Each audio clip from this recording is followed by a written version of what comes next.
It all started with a decision that no one saw coming. King Charles, at 77, has begun the process of handing over the throne to his son, Prince William. And with this move comes a seismic shift inside the royal family. The first shockwave? Queen Camilla, once sitting proudly beside Charles, finds her title suddenly uncertain. As Catherine rises to take her place, Camilla steps back. The drama unfolding inside Buckingham Palace is far more intense than the public realizes. This is not just a king passing power to his heir. This is a constitutional earthquake, an emotional upheaval, and a story of loyalty, legacy, and intrigue all rolled into one. For the first time in modern history, a reigning monarch is voluntarily transferring authority, reshaping the monarchy before the public's eye. And while the crown never dies, the rules around who wears it and what it truly means to hold it have never felt so fragile. When Charles announces a handover, the monarchy doesn't simply adjust overnight. All responsibilities, ceremonial duties, and sovereign authority instantly shift to William. He is no longer the heir. He is now the monarch, and that ripple touches everyone close to the throne, especially Queen Camilla. Insiders whisper that the palace legal office has been quietly reviewing every title linked to Charles. And Camilla's is the first in the spotlight. Will she remain queen? Will she step into a quieter role? Her crown, for now, is more symbolic than absolute. And while some loyalists view this as Charles's final act of love for his son, others see it as a betrayal to Camilla, who stood by him through decades of scandal, heartbreak, and transformation. Supporters of William and Catherine celebrate a modernized monarchy. Camilla's camp braces for a storm of lost status. The palace is balancing history, optics, and family politics, and every move matters. Before the chaos, Camilla held the title of Queen Consort of the United Kingdom, officially adopted after Charles ascended the throne in 2022. But this wasn't always the plan. When she married Charles in 2005, she was publicly declared Princess Consort, a title designed to respect sensitivities after Princess Diana's tragic death. That promise quietly disappeared. By Charles's coronation in 2023, Camilla was simply Queen Camilla. Under British law, the wife of a reigning king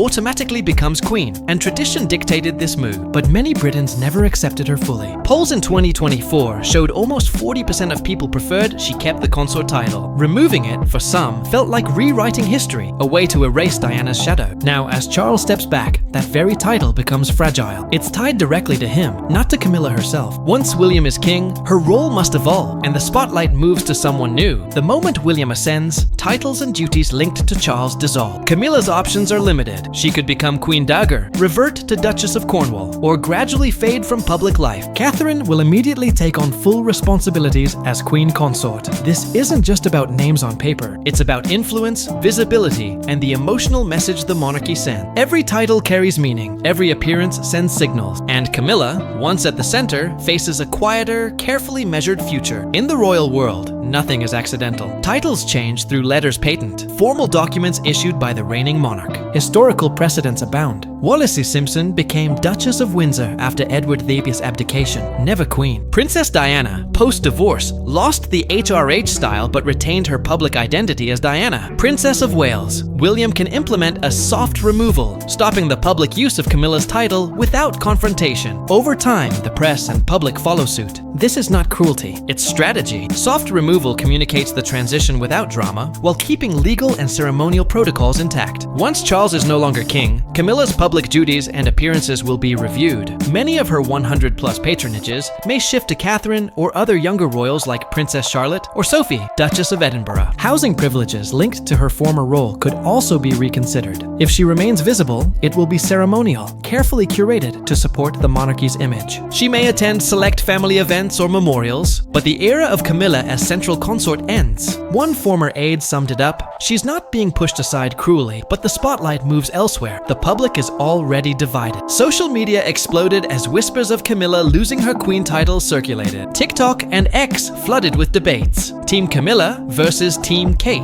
Viral tweets recall Diana's legacy, framing Camilla as either a survivor or a villain. The palace's silence only fuels speculation. Courtiers describe it as a quiet reset. Camilla may step back willingly, or she may be gently phased out. Either way, the optics send a powerful message. A new era is here, and Catherine leads it. Behind the scenes, tensions simmer. Camilla, accustomed to influence, may resist subtle sidelining. Charles could intervene even after stepping down. Public perception, fueled by Diana comparisons, could spark criticism of William's early reign. Legal grey areas, housing decisions, and public appearances all carry risk. The monarchy must balance tradition, optics, and emotional dynamics simultaneously. Every crown place triggers another quietly fading. How Camilla responds will shape her legacy and the public narrative surrounding William's ascension. Camilla's legacy hangs in balance. Will she be remembered as a loyal consort who stepped down gracefully, or as a woman eclipsed by history? Titles may settle as Queen Daga or Duchess of Cornwall. Her charity work, decades beside Charles, and coronation moments soften her final image. But Princess Diana's shadow looms large. With Queen Catherine now front and center, many see poetic justice. A crown returned to its rightful line. Portraits may vanish, public mentions fade, and younger generations may know her only by name. Camilla may quietly accept this new chapter, maintaining dignity and influence behind the scenes. In doing so, she could earn something rare in history: peaceful respect. As one era ends, another begins. The world watches as Catherine steps forward. The monarchy turns a new page, and the crown speaks for the future. Stripped of her title, Camilla fades, not with fanfare, but with silence. And the next generation will remember the story differently than the last. Titles may fade, crowns may shift, but history remembers. Queen Camilla's reign is over, Queen Catherine rises, and the monarchy steps into a new era. The question remains, will Camilla fade quietly, or will her influence echo for decades to come?